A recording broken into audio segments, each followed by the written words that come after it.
everyone can just take a minute and make sure that your phones are off before I get started. In honor of the last day of this program, I finally remembered to announce. Not before the Vandana, after the Vandana I remembered.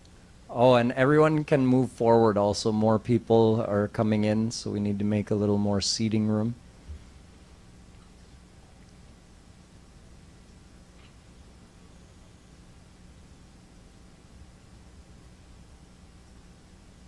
Thank you.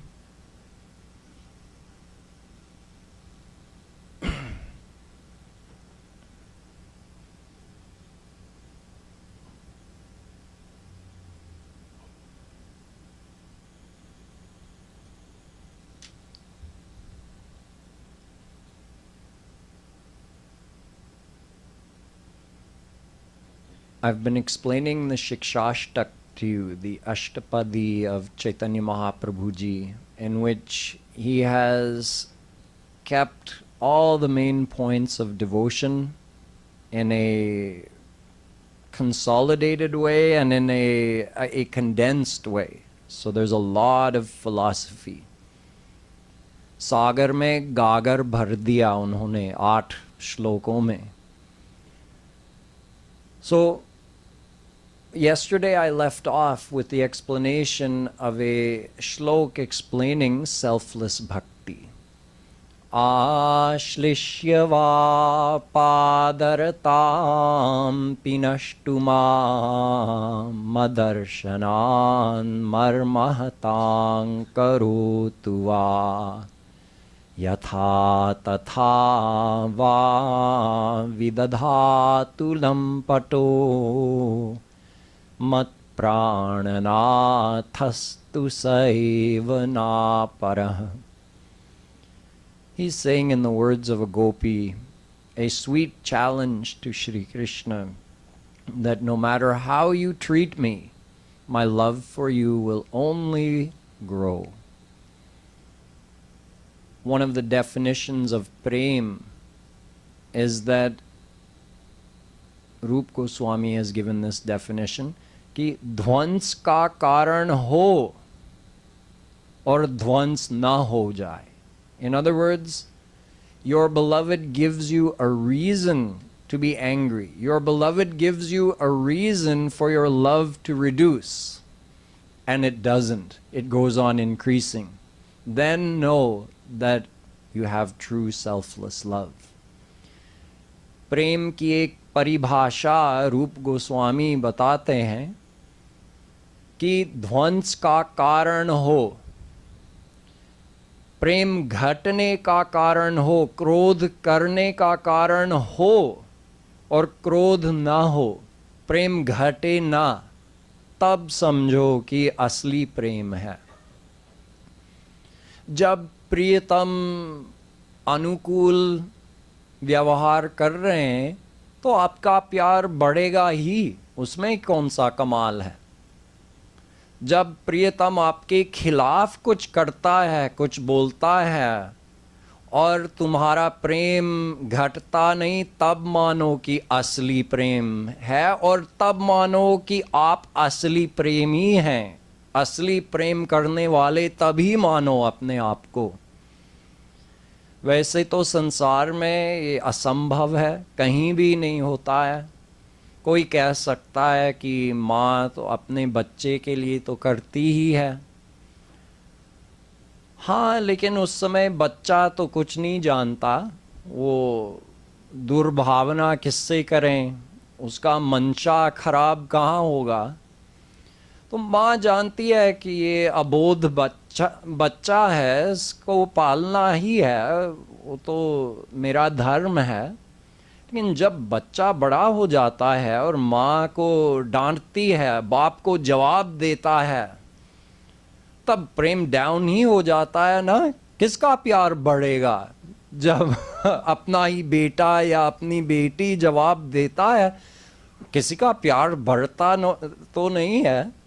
तो संसार में ये कहीं भी नहीं दिखाई देता है ऐसा प्रेम. इसलिए ये एक कारण है कि हम कहते हैं प्रेम होता ही नहीं है संसार में, क्योंकि असली परिभाषा है कि प्रेम घटने का कारण हो और प्रेम घटे ना। इसलिए असली प्रेम होता ही नहीं है संसार में, हम लोग कर ही नहीं सकते। लेकिन भक्ति में करना पड़ेगा।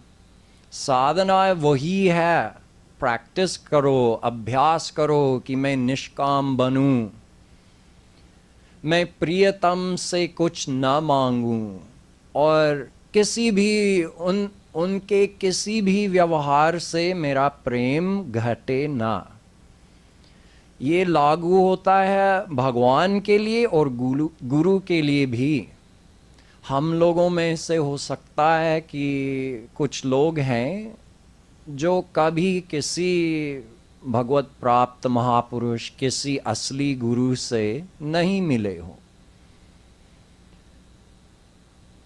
और अभी तक भगवान से मैं तो कम से कम नहीं मिला हूं, आप शायद नहीं मिले होंगे।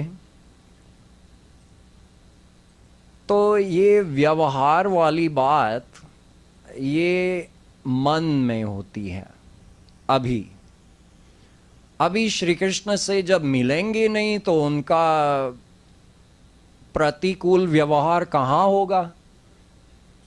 इतना हम समझ सकते हैं कि हमारे जीवन में जो प्रारब्ध होता है, कुछ अच्छा हुआ कुछ खराब हुआ, कम से कम उसमें टांग न अड़ाए, न ये भावना न हो कि अरे भगवान आपने क्या किया, क्या कर डाला, ये अन्याय है, मेरा पड़ोसी तो झूठ ही झूठ बोलता रहता है और उसका जीवन सब ठीक ठीक है, पैसे हैं, बच्चे अच्छे हैं, पति भी अच्छा है, और मेरी लाइफ देखो क्या अन्याय है। मैं तो आपकी भक्ति करती हूँ, पड़ोसन तो करती ही नहीं। ऐसे हम भगवान को दोष लगाते हैं और हम शिकायत करते हैं। तो उसका मतलब है कि उस प्रतिकूल व्यवहार से, ये भगवान का व्यवहार समझो कि हमको कुछ खराब मिला है लाइफ में, तो उनका प्रतिकूल व्यवहार हो रहा है और हमसे रहा नहीं रहा है, हम उसको एक्सेप्ट नहीं कर पाते। तो उसका मतलब है कि अभी तक हमने ये सिद्धांत नहीं माना है कि प्रियतम कुछ भी करें डिवाइन वर्ल्ड में, डिवोशन में, संसार में ये ऐसा सिद्धांत मत अपनाओ, ये प्रैक्टिकल नहीं है। डिवोशन में ऐसा सिद्धांत, भक्ति में ऐसा सिद्धांत अपनाना है। और जब कभी आप किसी असली गुरु से मिलेंगे तब ज़रूर ये सिद्धांत उठाना है, ये सिद्धांत बिठाना है बुद्धि में। नहीं तो ऐसी बात होगी, अच्छा गुरुजी ने मुझे एक माला फेंकी, अच्छी है, धन्यवाद, आपने मेरे बारे में सोचा है, मेरी ओर देखा है और एक माला फेंका। लेकिन जो बगल में बैठी है उसको बहुत बढ़िया माला मिली। देखिए, हम ऐसे एनालाइज करते हैं और ये सिद्धांत भूल जाते हैं। अरे मानो कि गुरु चल रहा है, ये मैंने देखा है अपनी आँखों से कि कृपालु जी महाराज भी कभी कभी ऐसे करते थे, चलते थे मानो सबके बीच में, और मान लो कि सब की ओर एक एक देख रहे हैं, और जब आपकी बार आ गई, आपके सामने आ गए, आंखें हटाए, कहीं और देखे, आप ही छोड़े, सब की ओर देखे और आपकी ओर नहीं देखे। ऐसा मैंने देखा है। तो महाराज जी कहते हैं, कृपालु जी महाराज जब ये सिद्धांत समझाते हैं, ये कहते हैं कि असली प्रेमी, असली भक्त क्या सोचेगा जब ऐसा होता है? ऐसा सोचना चाहिए कि देखो प्रियतम का प्यार, मैं जानता हूँ क्योंकि मैं प्यार कर रहा हूं और ये भगवान और संतों का नियम है। वे इस नियम से बंधे हुए हैं कि जितना प्यार कोई भी जीव करेगा उतना ही प्यार उनको करना पड़ता है, उनका चॉइस नहीं है। तो आपको समझना चाहिए कि जब मैं प्यार कर रहा हूं तो उनको प्यार करना पड़ेगा। तो ये लीला देखो, इतना प्यार करते हुए भी आंख बचाया, आंख से आंख नहीं मिलाया, देखो उनकी लीला। तो बलिहार हो जाना चाहिए ऐसे गुरु या भगवान के व्यवहार से। हमको जो असली प्रेमी है, हमको बलिहार जाना चाहिए उस पर। लेकिन अक्सर हम क्या कहते हैं, क्या सोचते हैं, अरे मुझे ही छोड़ के गए, सब की ओर देखा, ऐसे कैसे, प्यार तो नहीं करते मुझसे, सबसे प्यार कर, ऐसे हम सोचने लगते हैं। तो हमने पूरा सिद्धांत भूले हैं, भूले बैठे हैं।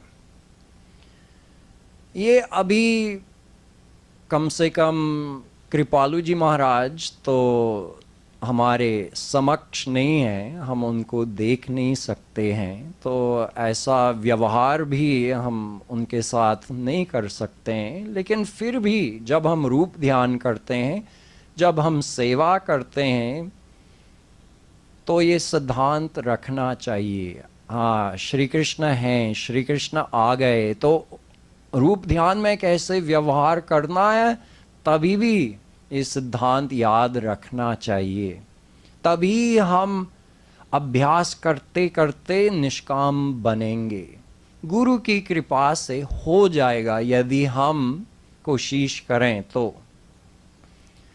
So I've been explaining, just recapping yesterday, that in the words of a gopi, Chaitanya Mahaprabhu ji is saying, no matter how Shri Krishna treats me, whether he showers his affection on me or whether he does the exact opposite, shows an angry face to me and tells me to get out, or whether he just becomes completely neutral and even pretends he doesn't know me, doesn't even recognize me, in all three of these situations, my love for him will go on growing.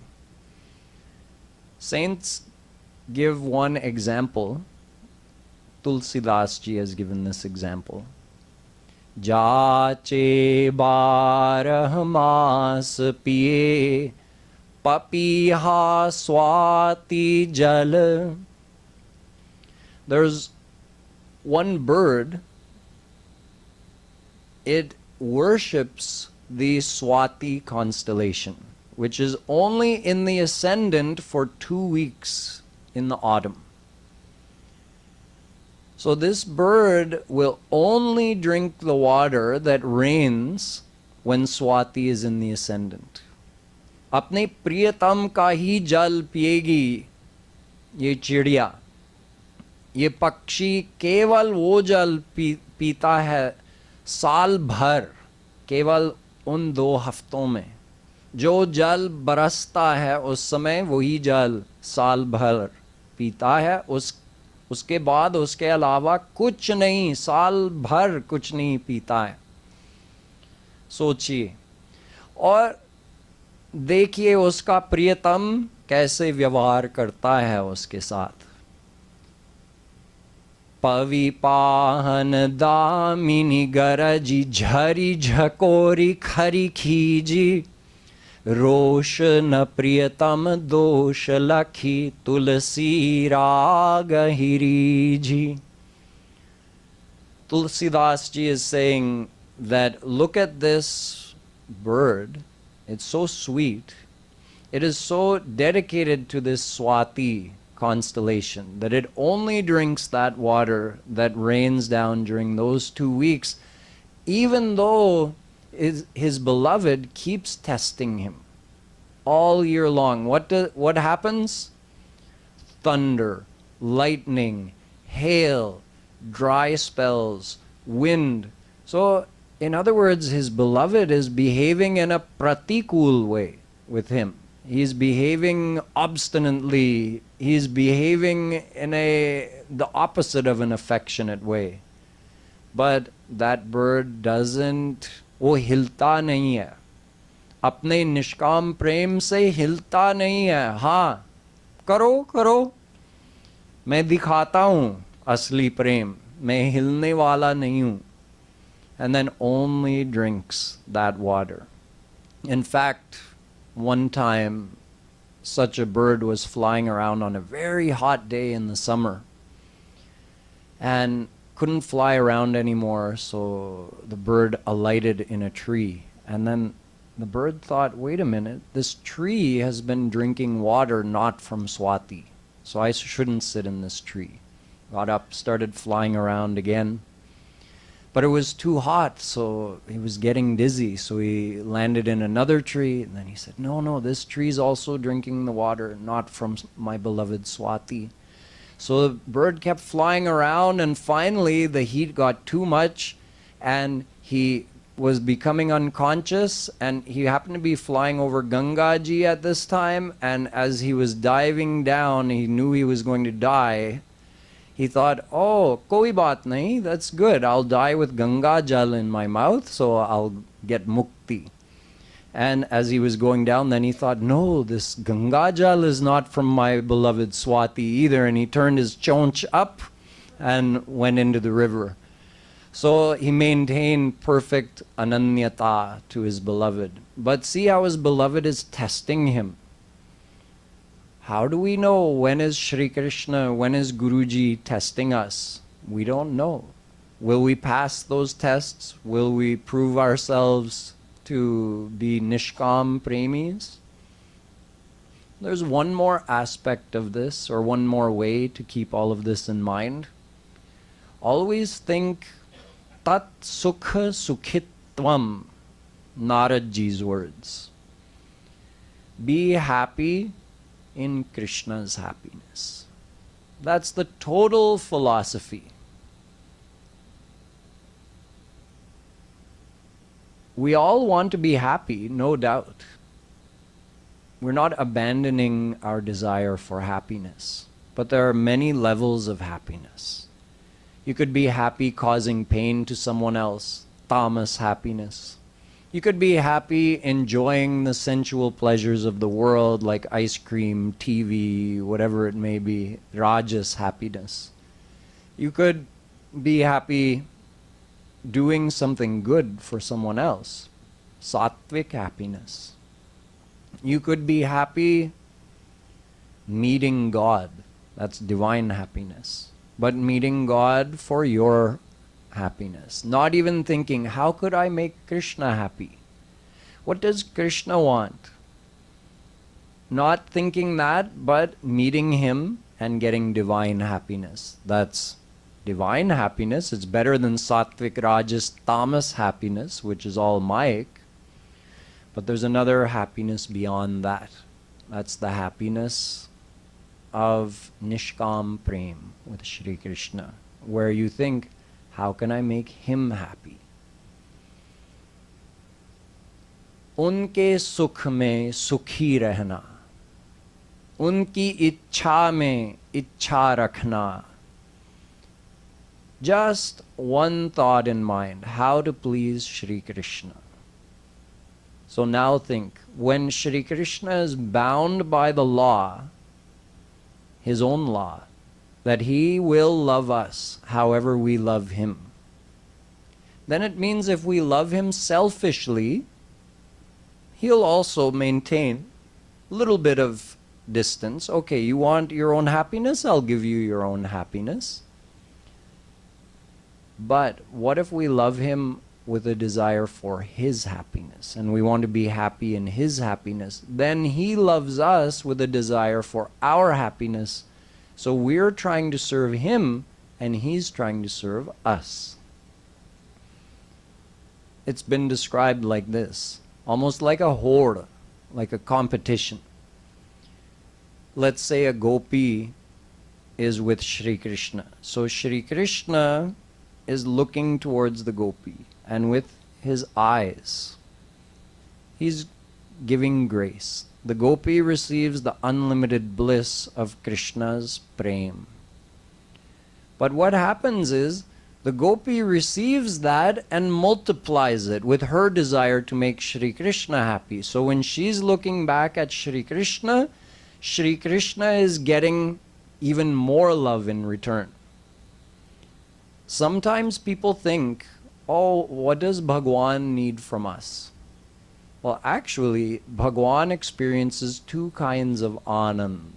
Swarupanand, he has unlimited bliss. He is the form of unlimited bliss. That's infinite. Swarupanand, जब अपने ही स्वरूप का अनुभव करते हैं, क्योंकि आनंद हैं ही श्री कृष्ण, लेकिन एक मानस आनंद भी है. There's one manas anand. When does Shri Krishna receive that anand, which is even greater than Swarup Anand? In the interaction with his saints, the God-realized souls, because they're competing. Shri Krishna multiplies the love he gets back from the gopi and gives it to her. She multiplies it and gives it back to him. So the experience of prem, the experience of bliss for both Shri Krishna and the saint, goes on multiplying forever. This is the greatness of Nishkam Prem. Now this brings us to the final shlok.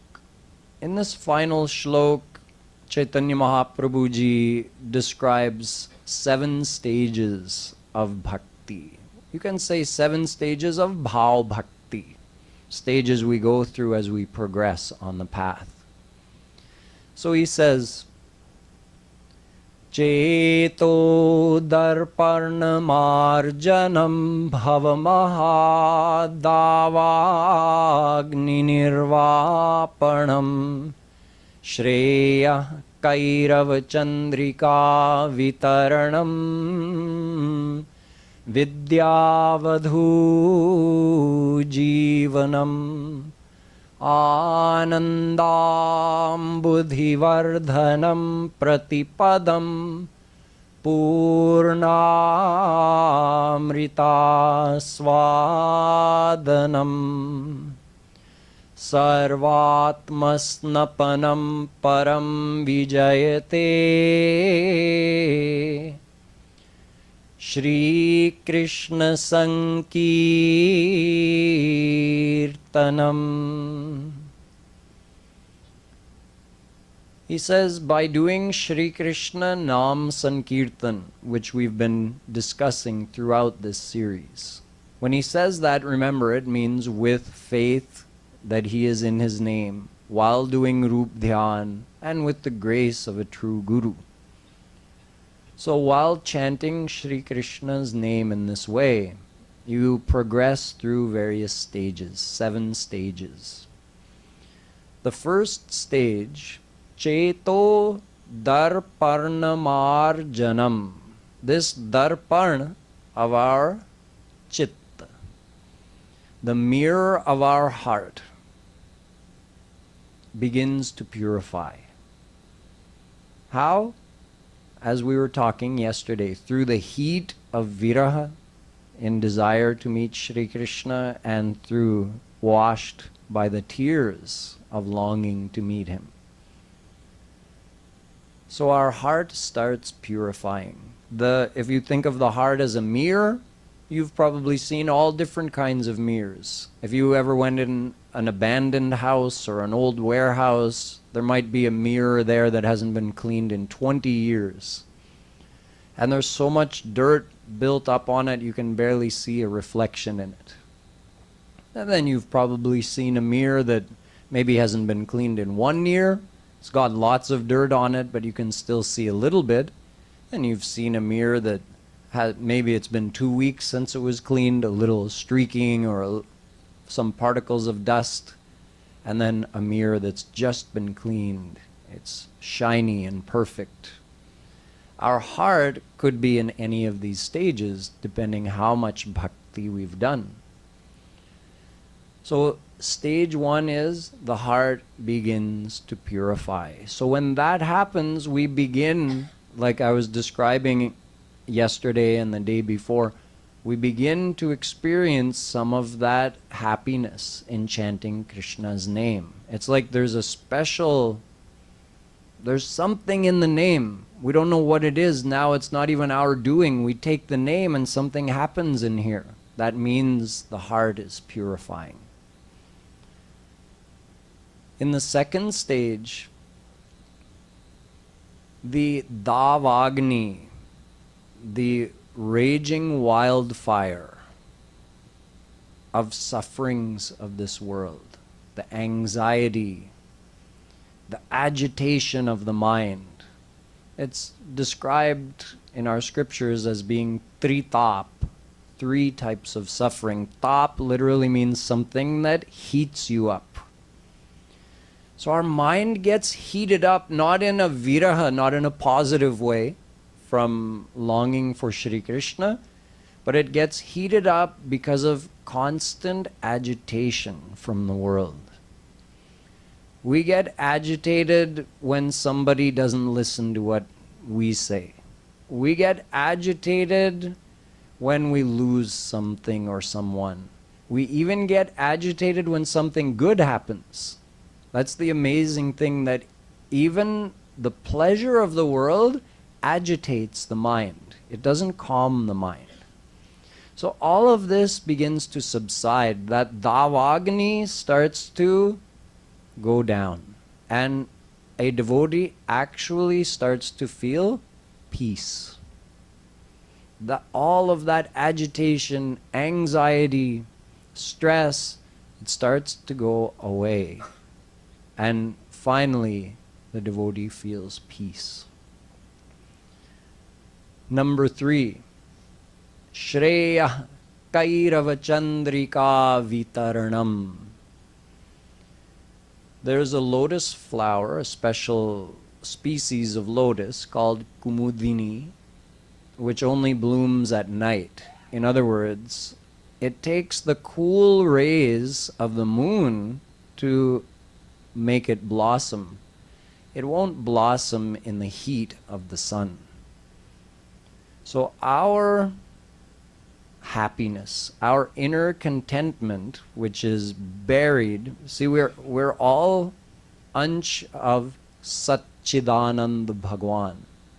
So we all have the potential for blissfulness, but that's buried under all of the Mayic impurities. So now the chanting of the divine name, it has helped us purify our heart. It has pacified the raging fire of material sufferings and desires. Desire also agitates the mind.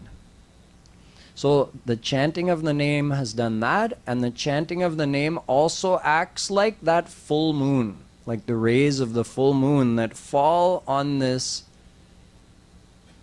Kumudini. Our heart is being referred to as that night blooming lotus. So the cool rays of the moon fall on that and it blooms. This is the effect of chanting Krishna's name. It causes that inner sense of happiness and contentment to start blooming. Vidya Vadhu, stage number 4. In stage number 4, the devotee practically realizes their relationship with Shri Krishna. Up until now, it's been theory. For us, it's theory with a little bit of experience, and the experience goes on growing and growing. And in the 4th stage of Bhav Bhakti, you hear the expression self-realization, Atma-gyan. You realize who you are. You know that you're the divine soul. This is only the 4th out of 7 stages on the path of bhakti. This actually exceeds the stage of Atma-gyan. Because in this stage, the devotee not only realizes, I am a divine soul, the devotee realizes that Krishna is mine. So the statement tasyeyam shariram, becomes a reality for the devotee at that point. I belong to Krishna. It's an actual experience. So this, think about this, this fourth level is beyond the experience of the Atmagyanis. It's also beyond the experience of the Brahmagyanis, because the Brahmagyanis and yogis, they experience or they conceive of the oneness of their soul with formless God, but they never realize their relationship with Sakar Brahm. So imagine, this is only the fourth out of 7 levels in Bhav Bhakti, and the devotee has already surpassed the experience of Brahmagyanis and divine yogis. Beyond that is the 5th stage of Anand. Anandam Buddhi Vardhanam. Vardhanam. Remember I told you that divine bliss goes on multiplying?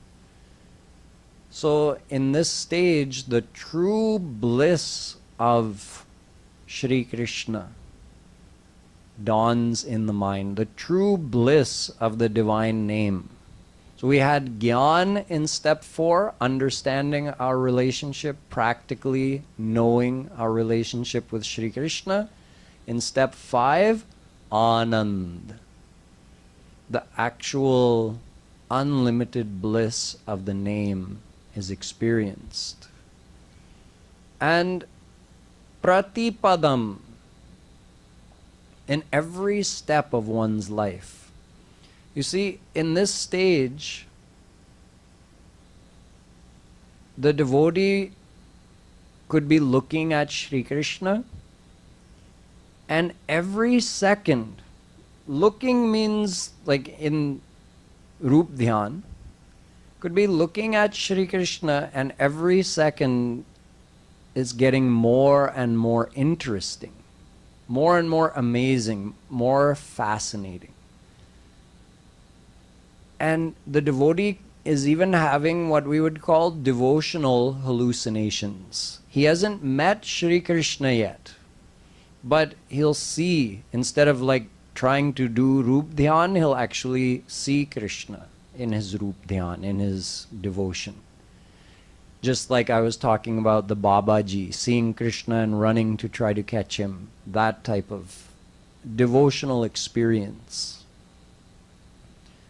So these types of experiences are far beyond what we've experienced so far, but even just hearing about them gives us inspiration that if we keep practicing, we'll reach these stages as well.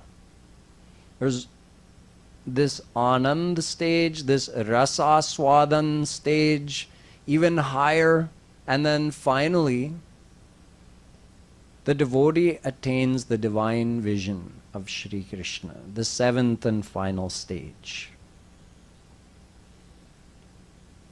This stage exceeds even the bliss of Vaikuntha abode. Even the 6th stage actually exceeds the bliss of Vaikuntha abode, exceeds the bliss of Sakar Brahm Mahavishnu, because he is Krishna's almighty form, Krishna's Swanch.